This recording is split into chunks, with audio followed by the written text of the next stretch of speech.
प्यारा है हमको अपना दिव्य मिशन। गुरुवर तुमसा ही प्यारा है हमको अपना दिव्य मिशन। तुम माली इस बगिया के, तुम माली इस बगिया के, हम इस बगिया के सुमन।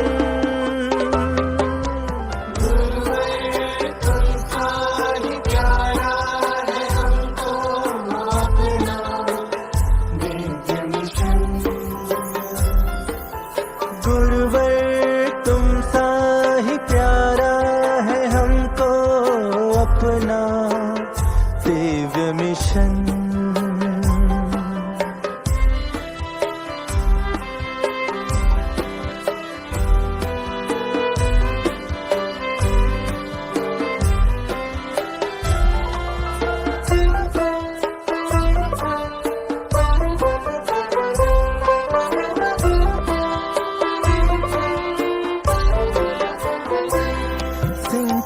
कर स्नेह जल से तुमने सजाया है सुंदर तपोवन। सिंचित कर स्नेह जल से तुमने सजाया है सुंदर तपोवन। अनवरत श्रम दिन रैन किया, ना संजोया राम का एक क्षण, ना संजोया आराम का एक क्षण। ममता की तेरी सुगंध से महके आज भी ये चमन। ममता की तेरी सुगंध से महके आज भी ये चमन।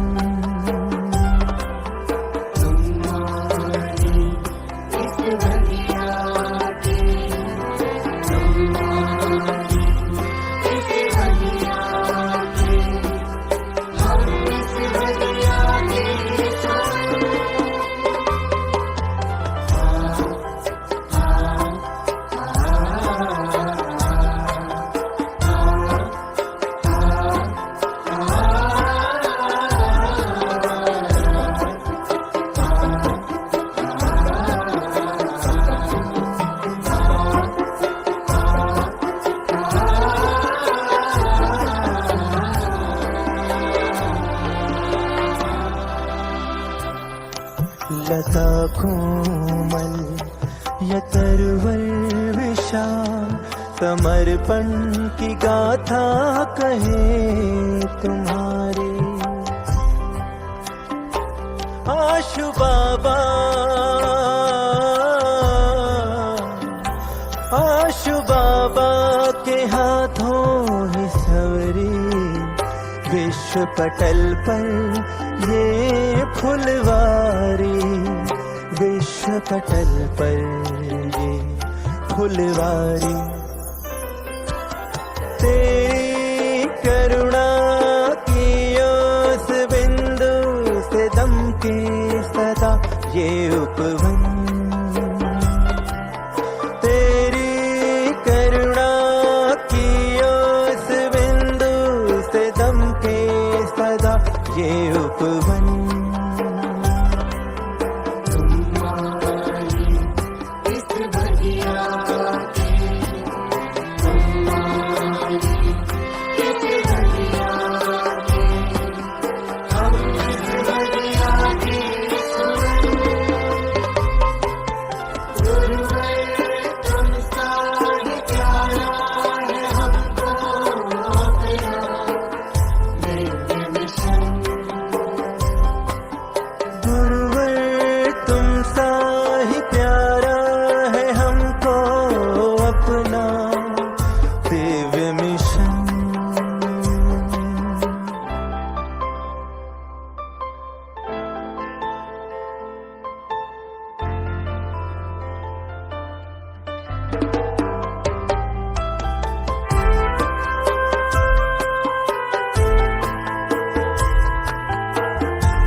अपना, हर क्यारी है खुद ही सवारी, दे करके दिव्य स्पर्श अपना, हर क्यारी है खुद ही सवारी, सुमन खिलाकर दिव्य गुणों के, महकाई है बगिया ये सारी, महकाई है बगिया ये सारी।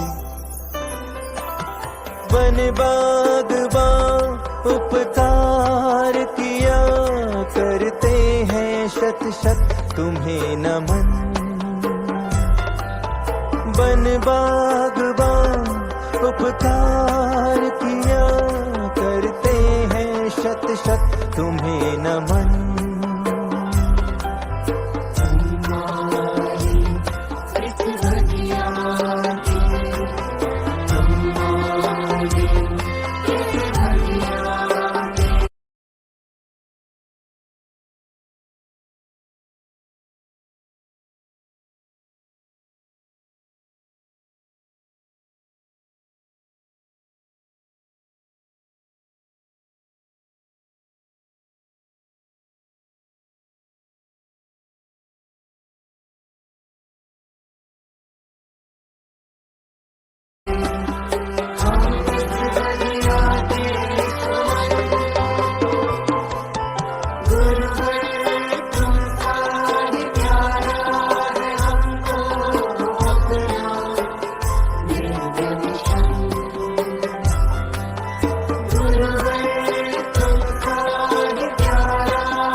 अपना दिव्य मिशन, अपना दिव्य मिशन।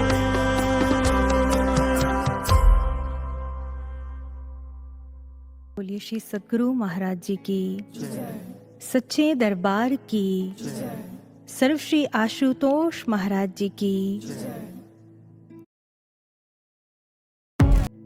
आज से कुछ वर्ष पूर्व 1976 में हरिद्वार में एक संत सम्मेलन चल रहा था। सभी संत एक एक कर अपने अपने प्रवचन वहां पर उपस्थित श्रद्धालुओं को सुना रहे थे।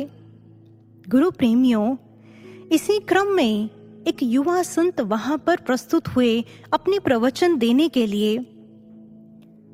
उन्होंने अपने प्रवचनों में कहा, जिस ईश्वर की अब तक आप चर्चा सुन रहे थे, वो ईश्वर बातों का नहीं, चर्चाओं का नहीं, देखने का विषय है। शर्त यह है कि कोई दिखाने वाला चाहिए।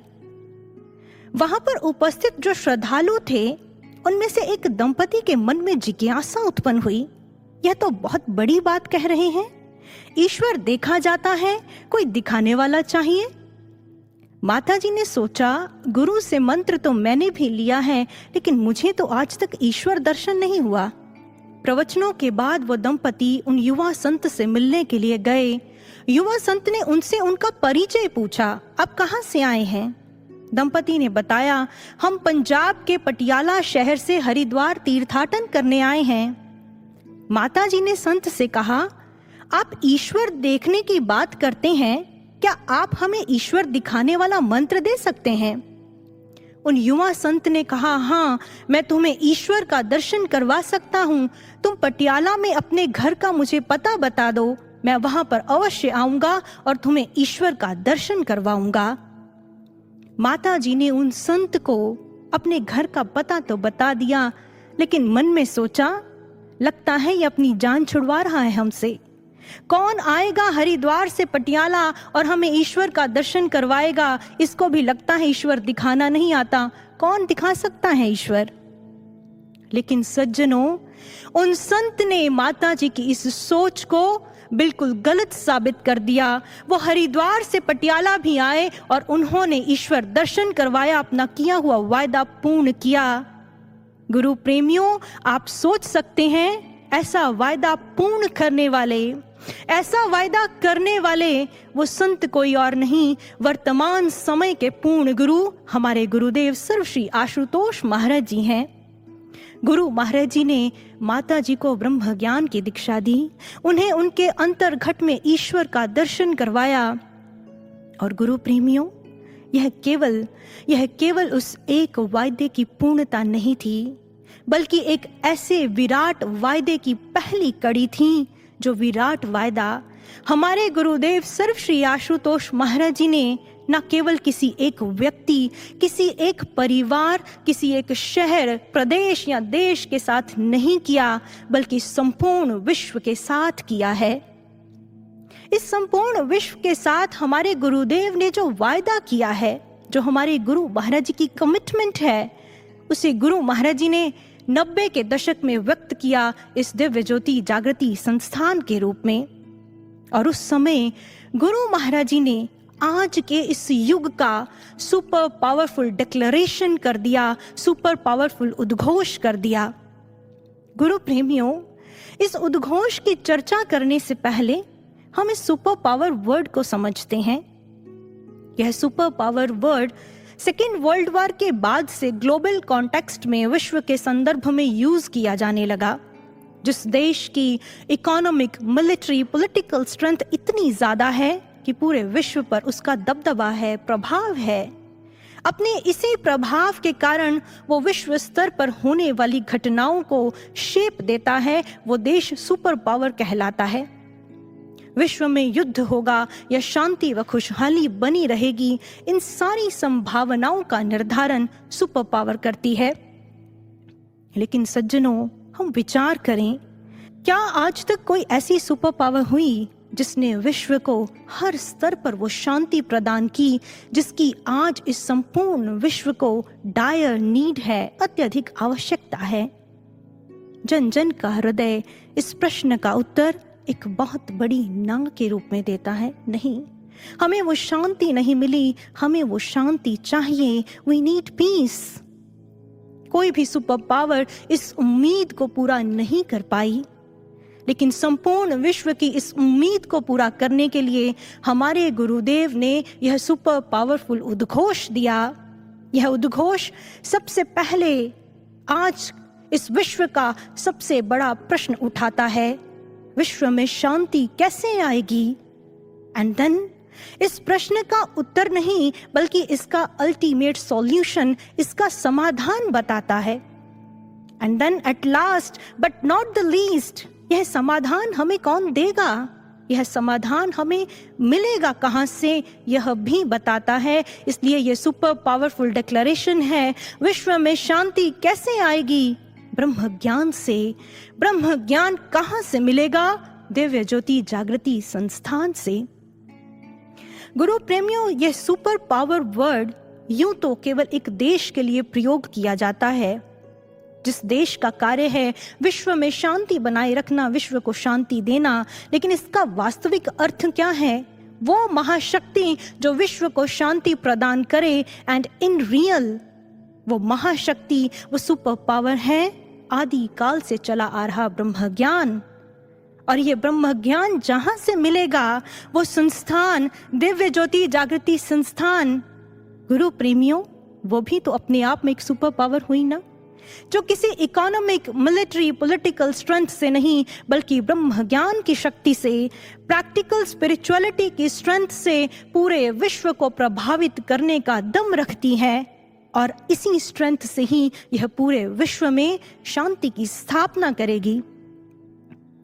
गुरु प्रेमियों, ये बात सन 2004 की है।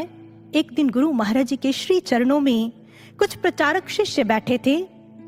एक प्रचारक शिष्य ने महाराज जी से पूछा, महाराज जी, मैं श्री रामचरित मानस के उत्तर कांड का अध्ययन कर रहा था। उसमें गोस्वामी तुलसीदास जी लिखते हैं कि काक भुषुंडी जी ने गरुड़ जी के समक्ष कलयुग के लक्षणों का विवरण किया कि जब भी कलयुग आता है, कलयुग में घोर पापाचार, व्यभिचार, अनाचार, अधर्म फैलता है।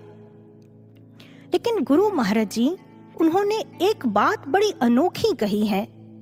उन्होंने लिखा है, ब्रह्म ज्ञान बिनु नारी नर कहीं न दूसरी बात, कि कलयुग में सभी नर नारी ब्रह्म ज्ञान के बिना और दूसरी बात ही नहीं करते। महाराज जी, ये बात समझ में नहीं आई कि कलयुग में सभी ब्रह्म ज्ञान की बातें करेंगे, ब्रह्म ज्ञान की चर्चाएं करेंगे। गुरु महाराज जी ने उस समय उस प्रचारक शिष्य के इस प्रश्न का उत्तर देते हुए वहां पर उपस्थित सभी प्रचारक गणों को संबोधित करते हुए कहा, महाराज जी ने कहा, जैसे जैसे कलयुग की आयु बढ़ती जाएगी, कलयुग घोर होता जाएगा, ईश्वरीय ज्ञान की चर्चाएं, ईश्वरीय ज्ञान की बातें बढ़ती जाएंगी।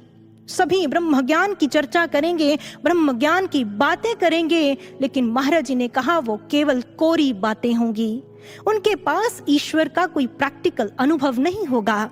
आप सबका दायित्व है उन तक ब्रह्म ज्ञान पहुंचाना, और जब वह ब्रह्म ज्ञान से जुड़ेंगे तो कह उठेंगे, कहा सुनी की बात नहीं, देखा देखी की बात वो कहेंगे। जो हमने आज तक सुना उसका प्रैक्टिकल अगर हमें मिला तो वो दिव्य ज्योति जागृति संस्थान से मिला।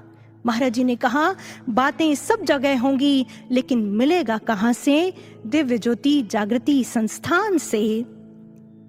गुरु प्रेमियों, इस मंच से आपने कई बार यह वक्तव्य सुना है कि आज पूरी दुनिया, पूरा विश्व शांति और परिवर्तन के लिए दिव्य ज्योति जागृति संस्थान की ओर ताक लगाए बैठा है। बुद्धि सुनकर सोचती है, यह तो जैसे अतिशयोक्ति हो गई। बहुत बड़ी बात कह रहे हैं इस मंच से। दुनिया में सब अपना अपना राग अलाप रहे हैं, कौन किसकी परवाह करता है और कौन ऐसी ताक लगाए बैठा है। आज हम सभी मिलकर इस वक्तव्य की गहराई को समझेंगे कि कैसे दिव्य ज्योति जागृति संस्थान पूरी दुनिया की उम्मीद है। गुरु प्रेमियों, यह पूर्वी देशों के लोगों का माइंडसेट बन चुका है। जब कोई बात वेस्टर्न ऑथर्स, वेस्टर्न रिसर्चर्स द्वारा कही जाती है तो उस बात को जल्दी एक्सेप्ट कर लेते हैं, ज्यादा एक्सेप्टेंस देते हैं। तो अब हम उन दो टर्म्स की बात करेंगे जिसके विषय में पिछले कुछ सालों से वेस्टर्न ऑथर्स और फिलोसफर्स बातें कर रहे हैं, उनमें ये बातें प्रचलित हुई हैं। यह फर्स्ट टर्म है स्टार चिल्ड्रन या स्टार पीपल। अगर आप सैनिक स्कूल में